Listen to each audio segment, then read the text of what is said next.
magtatanong kay Direk. Direk, kumusta yung experience na mag-shooting sa Mindoro, no? Yung ganong kahirap na location. Gaano kahirap ba mag-shooting doon? Yes po, nag-shoot po kami sa Gran Vida Village po in Socorro, Mindoro Oriental. So we shot for almost a month. Tapos, ayun po, ang atake po namin para lang po kami nag-camping kasi syempre we have to be back to basics because we're acclimatizing dun sa kultura and way of living ng community. So all in all, it was an easy experience naman po. Everyone was cooperative and we really had a great time shooting kasi syempre pag lock-in medyo may bonding experience na rin pag ganun po. Yun. Okay, ituloy ko na rin yung question para dun sa mga naka-experience mag-shooting mismo sa location. Especially yung bundok ba yun, Direk? Yes po, bundok. From the city ng Socorro or from the town of Socorro, mga 2.5 hours na jeepney ride or lakad. Opo. Mahaba. Ang lakad longer po eh. Tapos may tatawid po na river. Yeah. Okay. So sino naka-experience sa locate? Lahat? Lahat din. So kumusta yung experience ni Nikki? Napakagandang experience para sa aming mga actors. Like ako, this is my first Cinemalaya experience. Okay. Kaya Excited. sobrang masaya po ako to be immersed with the Mangyan tribe, the people. Hindi biro yung naging experience, but it was a very good one. Especially for someone like me na first time mag-Cinemalaya. Ano pa ba? Ngayon lang ako nakakita ng may nagsusuot pa ng bahat sa Mangyan. And to go back to basics, yung nakita namin yung ang saya nila, no? Ito yung buhay nila. Ito lang din naman yung buhay noon before we had social media, before we had all kinds of gadgets. Ang saya ang liit ng community nila, pero nakita namin, sabi ko 5 PM pa lang, nagsisiga na sila, magluluto na sila. Makikita mo, magkakakilala lahat ng tao. Dahil nga siguro walang gadgets, they talk to each other. And to be able to get a signal, kailangan mong magbayad ng PisoNet. Oo, kailangan namin magbayad ng PisoNet. At swerte kapag hindi na brownout sa lugar nila. So, for me... So may kuryente naman? May kuryente, pero sobrang limited din. And pagka minsan sobrang daming ginagamit, sabay-sabay, naabutan kami ng brownout. But you only see yung basic needs ng tao na masaya na sila sa kung ano meron sila, sa kung sinong meron sila at kung nasaan sila. May mga nakausap pa kami na mga elderly naman po, mga nanay. Sabi ko, wow, ganun sila ka-healthy. May nakasama kami sa isang eksena na sabi niya, nanganak pa siya at 50 years old. Talaga? Yeah, and tinanong namin... Bongga si mother, 50 years old. Bongga, and sabi niya... So active ang kanyang Baka dahil wala nga masyado kuryente, wala activity. Or not only that, maybe dahil nga parang wala po masyadong pollution. Very healthy. Yung mga pagkain kinakain nila, napaka-healthy. Sabi ko, paano kayo nung COVID? Diba? Kasi yun yung mga yung mga experiences namin na tayong mga taga Maynila, diba? So, yun, it was a very good experience, very productive, and to be able to have conversations pa at this time with mga Mangyan, napakasarap po sa pakiramdam na at ang ganda ng Pilipinas, sa totoo lang. Ang ganda po ng location namin. Correct. Ang sarap pa ng mga prutas at pagkain Yes. sa area na. Yun. Next. Thank you very much. Oo.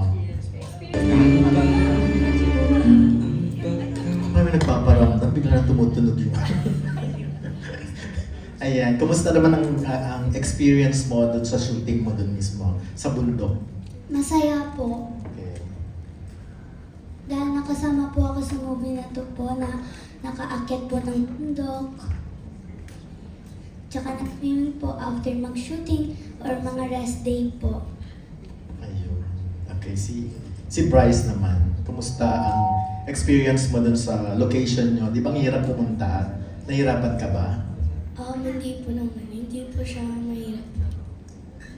So, kumusta ang karanasan? Na-experience ko po na Kasi daw nagkikwentuhan yung dalawa, si Queen at saka si... si Bieber, na-distract tuloy si Bryce. Anong pinakamahirap na experience mo sa shooting nyo? syempre wala naman po. Wow, talpo. Parang kinukontra mo lang lahat ng sinasabi ko, Bryce, ha? So, anong pinakamasarap na naranasan mo sa shooting? Baliktad. Yung friend ko po, si Dennis po. Si Dennis ay direct yun yung mangyan talaga siya, taga doon talaga siya. Nakita ko kung paano siya i-guide umacting, no? Nakakatawa yung mga ganun, na-discover lang doon mismo sa location din. Ay, tatanong ko na rin direct, ay, sige, mamaya may tatanong pa ako. And si Queen ay nagpunta ka ba doon? Yes, nagpunta po ako doon kaya lang kasi ilang araw lang talaga ako nag-shoot doon.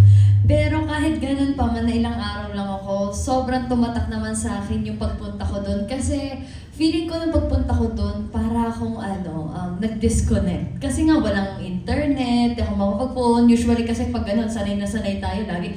Gumagawa ako ng content. Naka-hi guys kaya Mag-upload. So hindi ako makapag-upload. So para ako na-disconnect talaga. And sobrang refreshing nga sa pakiramdam. Tapos, ma-share ko lang din ang saya na experience na sumakay dun sa balsa. Grabe, as in, sobrang saya ko noon. Tapos, di ko rin makakalimutan yung kailangan na mag-cross dun sa river. And laki ng chinelas ko. So, ngayon habang tumatawid ako, kailangan magpanggap ako na hindi malaki yung chinelas ko. And nadudulas-dulas ako doon.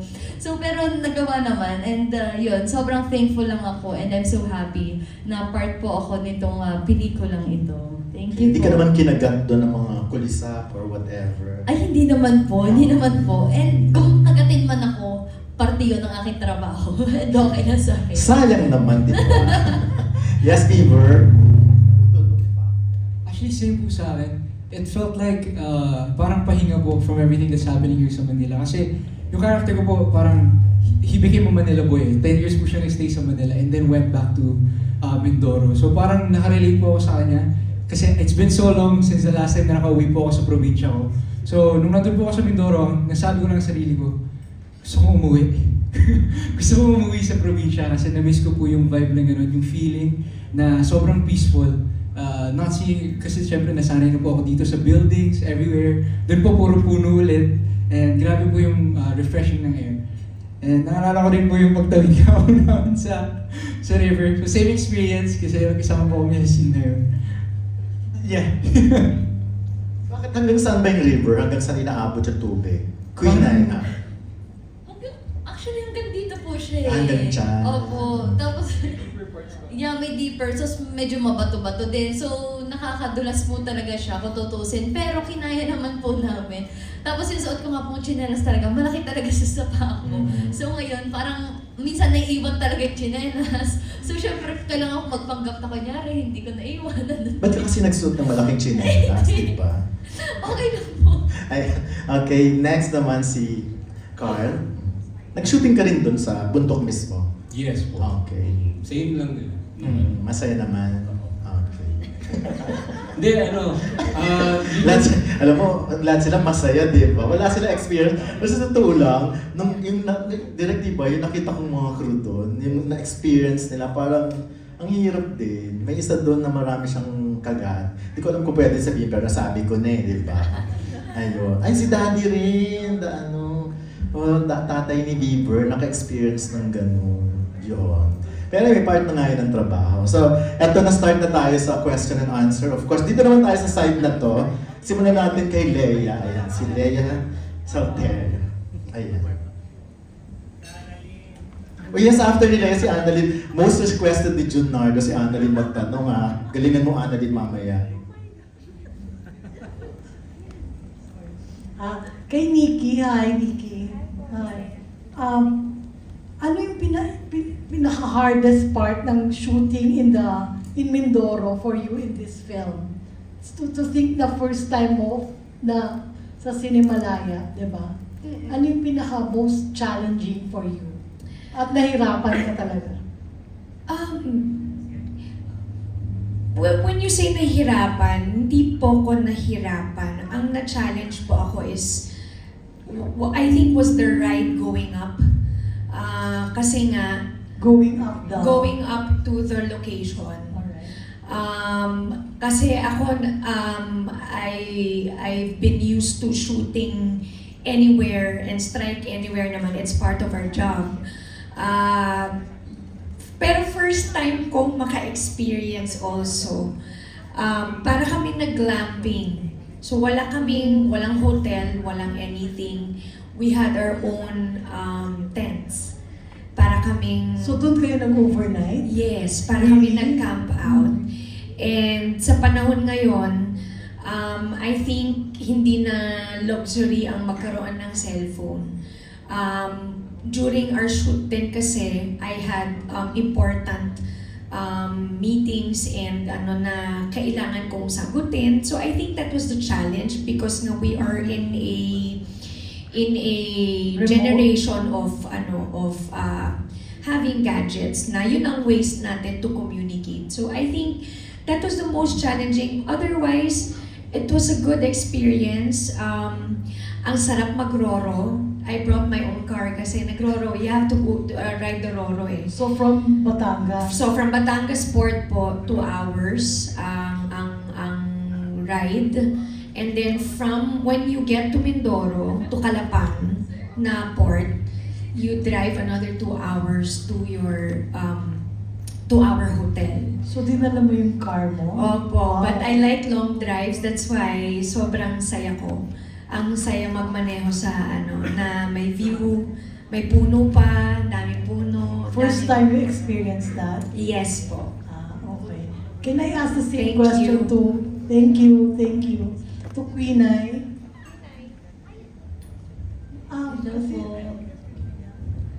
Hi. The same question to, Same to question. Nikki, yes.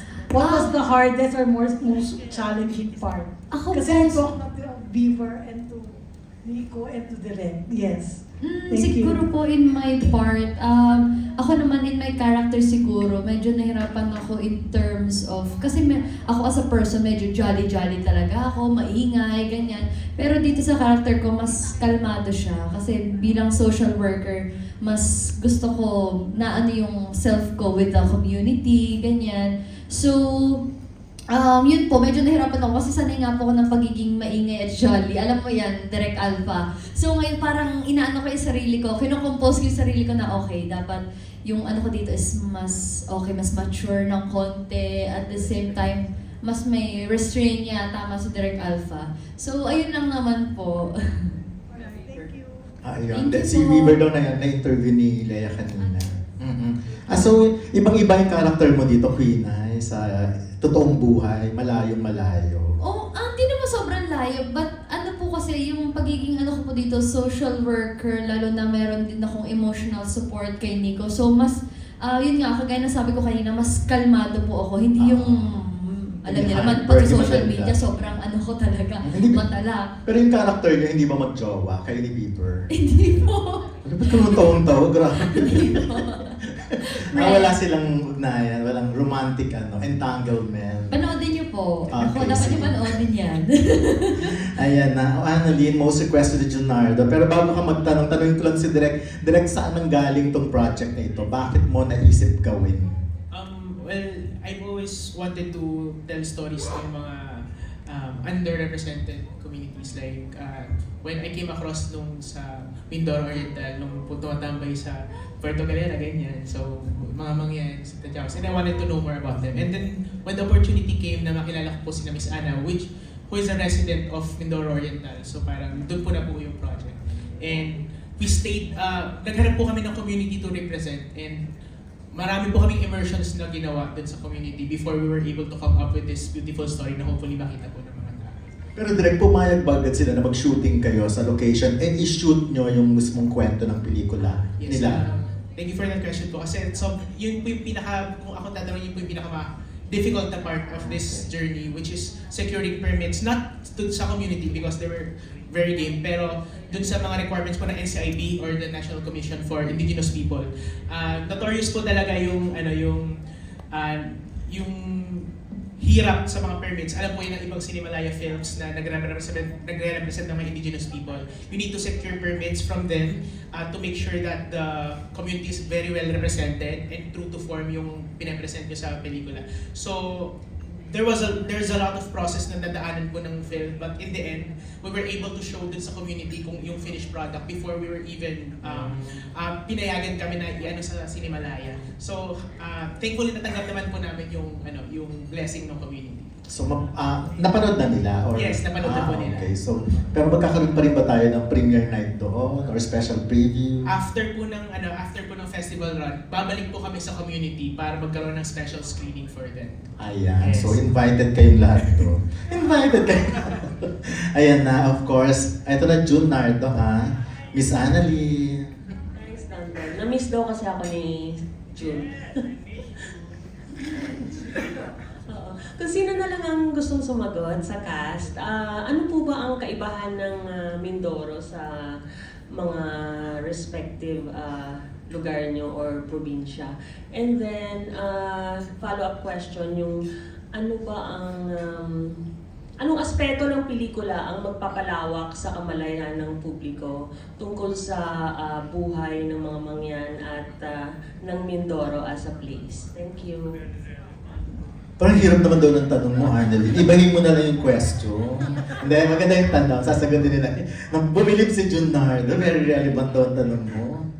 Ayun na. Ay, pa-repeat daw. Ulitin ba natin yung tanong? Or okay na? Ano po, no, kaibahan sa kaibahan. probinsya namin? Oo, kaibahan, tsaka Okay. Yung province ko kasi, Pampanga, sa father side. Tapos sa mother side, Laguna naman. So medyo urbanized na ng konti eh. So, very modern na yung mga probinsya namin. Compared to dun sa Mindoro, merong parts na yung parang touristy na.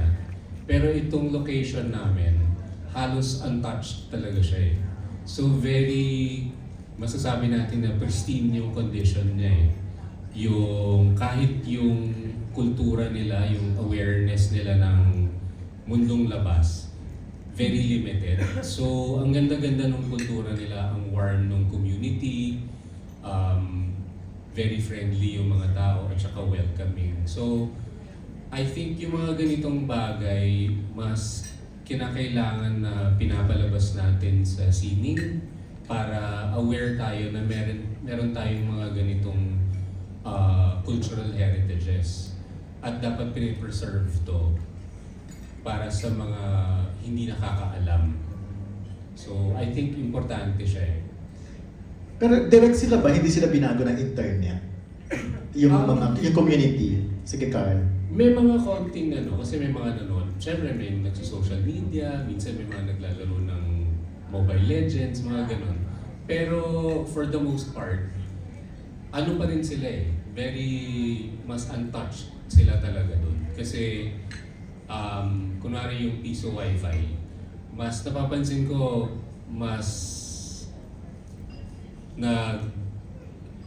paano ba yun? Parang hinuhulog-hulugan lang ng 30 minutes, 1 hour. Mas sa gabi, hapon sila. During the day, ginagawa muna nila yung trabaho nila, yung mga kailangan nila sa bahay. Bago sila, parang siya eh, pahinga nung after working.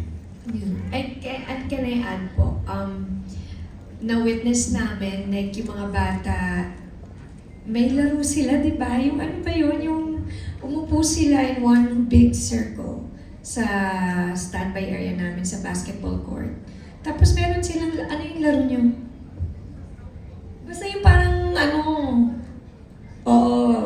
na ngayon ko lang na-experience. Anong klaseng game yung... Hindi ko alam eh, parang pag nagkamali ka, taya, parang alis ka sa circle. Mm, But, Parang Shaggy D. o parang ganun eh. Ah, okay. Parang ganun, paulit-ulit na ano sila. Tapos, sabi ko, ang sayang panoorin yung ganitong eksena kasi it's either they do that and yun yung parang pinaka-proof na magkakakilala sila talagang lahat. Kasi wala nga silang masyadong telepono.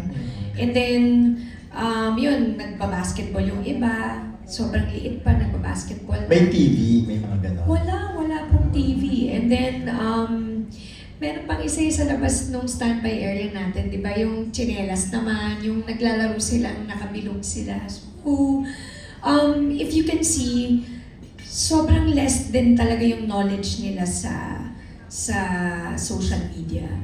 And you were asking po which part of the movie will show yung ano ng mangyan.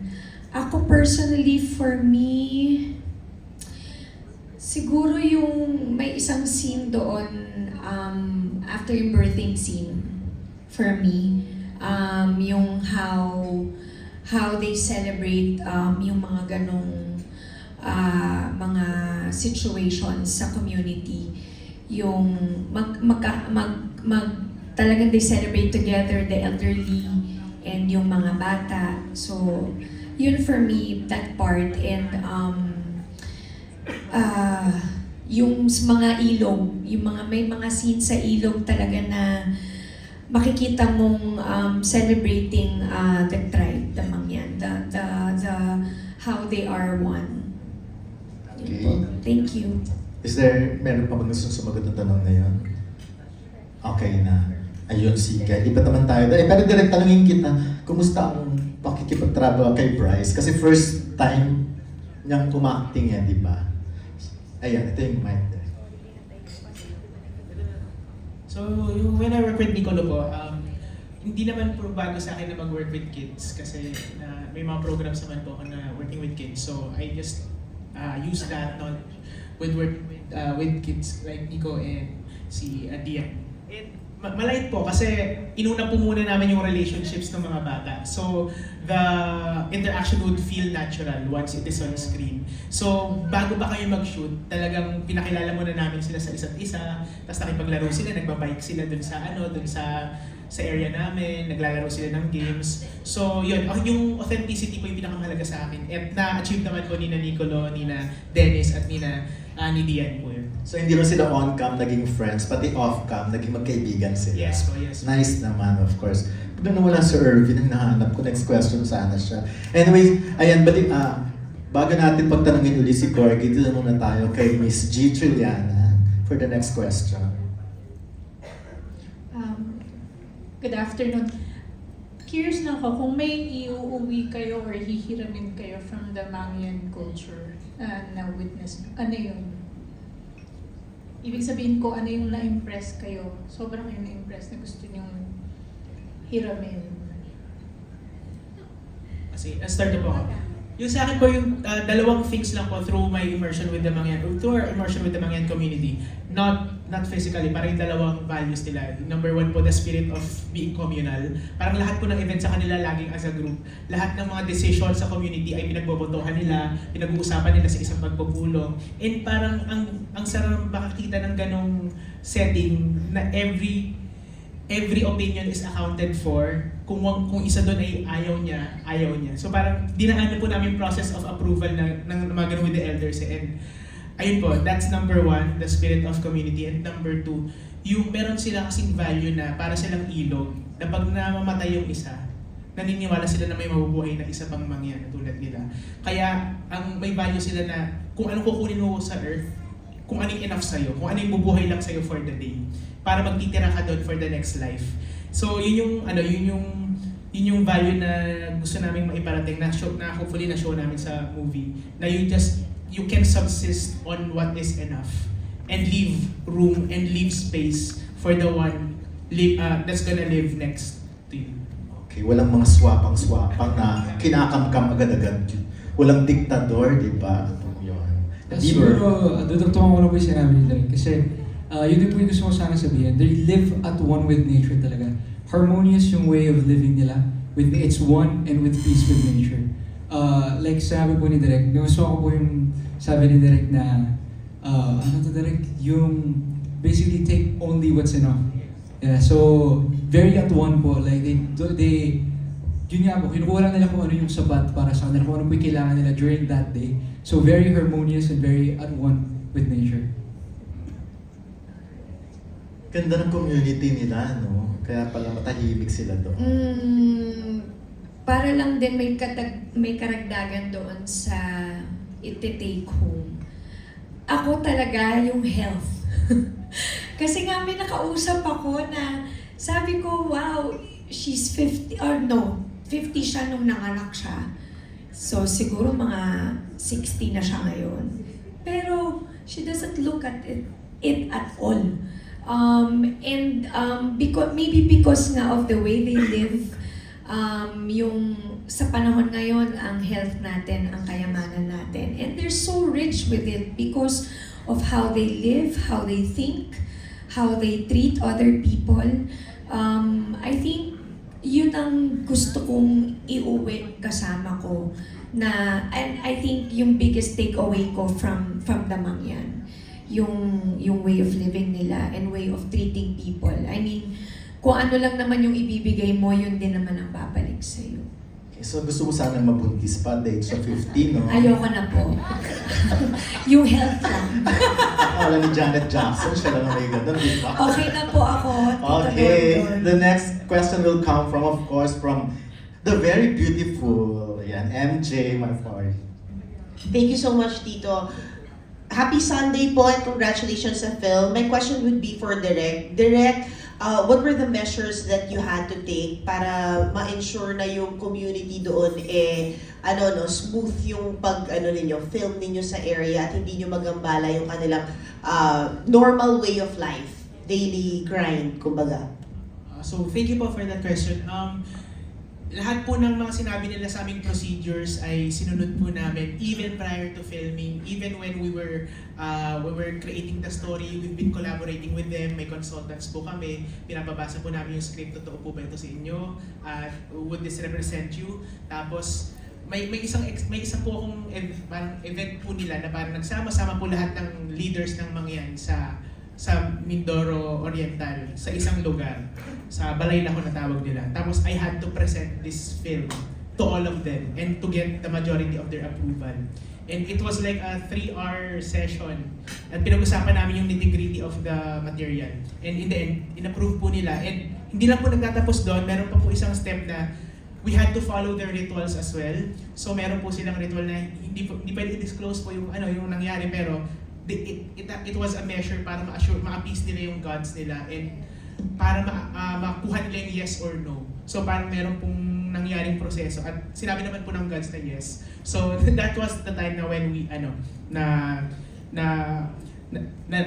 tinanggap po namin na the project was favored. And lastly po, throughout the whole process of shooting, we were very respectful to the community. We didn't take more than we needed, and we always made sure na yung mga elders are involved in every step of the decision-making of the production. What made you want to tell this story, especially sa generation ngayon? Because we always, of course, diba, nag-immerse tayo sa iba't ibang mga community. Why this particular community and why this message for today's audience? Before po kasi nagkakaroon na po kami ng immersions before with other IPs like the Aidas, the Ifugaos, and may mga representation na po yung ibang communities so far sa Cinemalaya. And I think for a long time, the Mangyan community is notorious for being very secluded and being very protective of their culture. So there is less material of them than we should know. So I took it also as a challenge, and also not just a challenge but also an opportunity for us to approach them para lang po mas makwento namin yung culture nila in the best way that they can. And to answer your question po kung bakit ito po yung mahalaga, because nakasama ko po yung ibang mga bata dun sa community, mga teens, mga students, in one of my immersions, at yun, kinikwento po nila yung mga stories nila, and as storytellers, parang, as a storyteller myself, I want to share that particular story of friendship to the world, kasi hindi pa po sila exposed dun sa Manila style of living, city living, and we want the Manileños din to see how they live naman. It's an cultural exchange, kumbaga. Alright, thank you so much. Maraming salamat, MJ. Ikaw ba, MJ? Sino kaibigan mo? Saan? Sa lahat. Dito ba? Kasi about friendship yun eh. Ikaw, sino bang kaibigan mo? Sige, dito. Kayo, dito. Doon na on the spot ka, di ba? Anyways, the next set of 20 questions will come from, of course, Mr. Jerry Olea of pep.ph. Mahal ta, Dondon. Alam mo ba yung mahal ta? Ay, hindi mo binasa ang ano. Direct, nasabi mo nga na kwento ng friendship ng isang mangyan saka isang napamanila. Gusto lang linawin, may nagtatanong, para bang may elemento yun ng BL? Yun ang dating sa iba eh. Kanina narinig ko. Ano po, well, understandable naman po na mukha siyang ganun, pero hindi po. Hindi po siya, it's not a queer film, but sabi nga po namin, if it will be perceived as such pag nilabas na po sa cinema, it's their own interpretation na po, and we also accept that, and that is valid.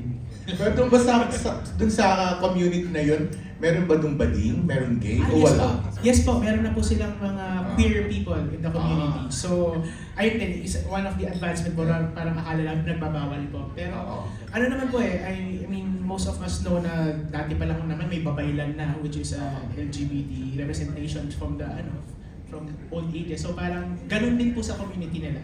Gender is not that, not that rigid. Meron din po. May mga naging friends po kami doon na queer. Na-incorporate ba doon yung kwento tungkol sa mga spirits na Makadot and Labang? Yes po. We also studied their mythology and culture, and we incorporated po that story doon sa film. And sa tingin ko, na-achieve naman po namin yung storytelling. Na-weave po namin doon sa nangyayari sa reality nila. Maganda, kumbaga na ipakita yung ganda ng Oriental Mindoro. Ano yung kung pwede mo yung kanang komento direct, yung kumbaga naging issue yung sa basura sa Subic, na kumbaga, ito yung mga Aita naman, yung community nila nasira dahil sa tinapon ng mga basura. Hindi kaya in the future mangyari din ito sa Mindoro. Anong feeling mo na kumbaga yung pristine, tapos may mga lugar na kumbaga pag napapasukan ng ganyan, nasisira? As far as we stayed naman po sa Mindoro, we haven't heard that kind of situation. But if ever that should happen, I feel like the government, kasi parang when we work on this film, we also asked the permission of the government. And they were the ones that sobrang open din sila, and they're very permissive sa pagpayag sa production to shoot in the community. Tinulungan po namin every step of the way. So if that same enthusiasm is given to that to the garbage disposal issue, I don't think they would have a problem with that. Yun. The government of Pinamalayan and Socorro, Mindoro Oriental respect, at least the people that we talk to there, have respect for the Mangyan community and actually feature them during their festas and during their special events. May special seat po yung Mangyan community dun sa mga events nila. Ayun, okay. Okay na, Jerry, or gusto mo pang i-push yung tungkol sa mga basura? Kasi baka mapahamak sila eh, di ba? Wala silang kinalaman doon.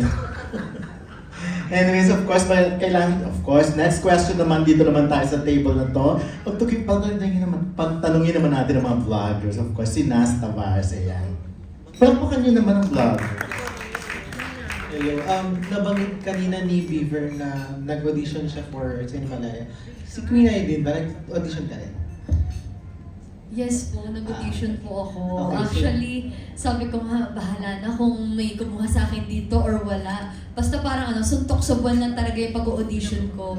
But then, ito nga po, naging parte na ako, which is sa kakasayawan. So, talagang answered prayer po talaga ito para sa akin. para sa inyong dalawa, what made you decide to audition for Cinemalaya?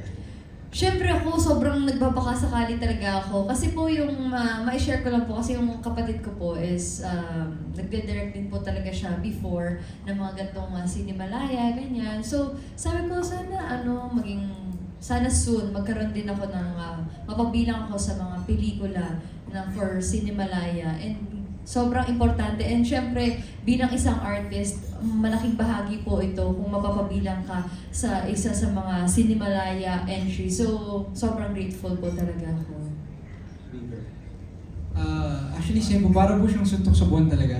Kasi for me, parang I've always been looking for a way for me to parang act again. Kasi I've been training po for the past year. So, hindi po ako makapag-singing talaga ng projects, hindi po ako pinapayagan ng management during that entire time. Pero dito po, nung nalaman po nila na natanggap po ako for Cinemalaya, kasi it's Cinemalaya. Sa pangarap ko po siya, bata pa lang po ako nung bago-bago pa lang po talaga akong actor.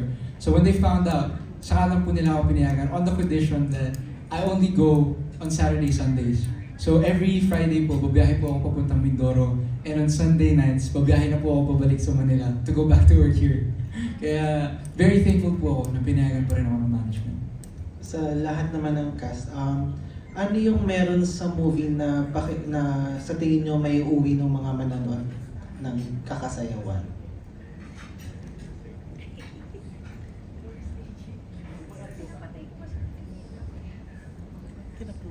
Hello? Pauna na ako. Para sa akin, ang biggest takeaway from our film would be the story of friendship talaga, which is the main message of the movie. Para po sa dalawang batang magkaibigan, sabi ko nga sa interview namin sa Cinemalaya, sa buhay mo, as you get older, may mga taong magsistay talaga no matter what. Sa kahit na anong mangyari sa inyong dalawa, there will be that someone na tatanda kayo magkasama.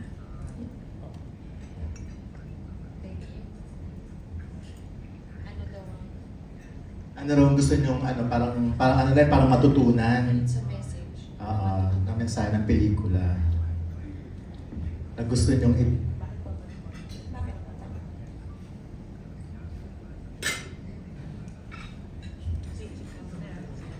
Ayun. Si Bieber muna tayo. Well, nasagot ko na din po siya kanina, pero I would say po na not running away from our regrets and fears. Sometimes po kasi when we do that, it gets worse. So we need to face it po talaga. Despite of how scary it is, how scary our fears and problems are, minsan po lalo mo lumalala pagka tinatakbuhan lang natin siya. So I guess living with no regret, yun po yung, well, from my character, yun po yung natutunan ko sa kanya. Medyo nahihirapan si Vic sa video niya kasi madilim daw. Hindi nakikita yung mga artista because of the backdrop. So, pa-off natin or okay lang? Pa-off na lang daw natin para mas klaro yung mukha ng mga ini-interview. Anyways, eto, Carl, may sasagot ka pa ba? Kung anong take-away ba or kung ano man? Parang ganun din. Takeaway.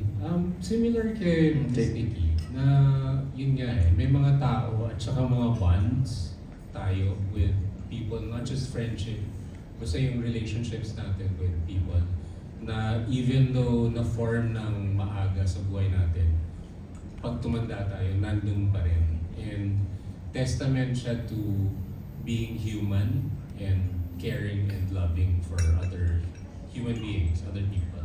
Okay. Ito, ang isa sa mga, ang susunod na magtatanong, ito talaga meron siyang personal experience, tama ba? Sa kung anong meron sa mga mangyan, ha? Sa mga, dahil isa nga siyang kasali din sa grupo na yon. So, let's all welcome Mr. Richard Paglikawan. Ayan. Hindi seryoso, di ba? Huwag yung tumawa, totoo siya. Hello po. Hanuno ako.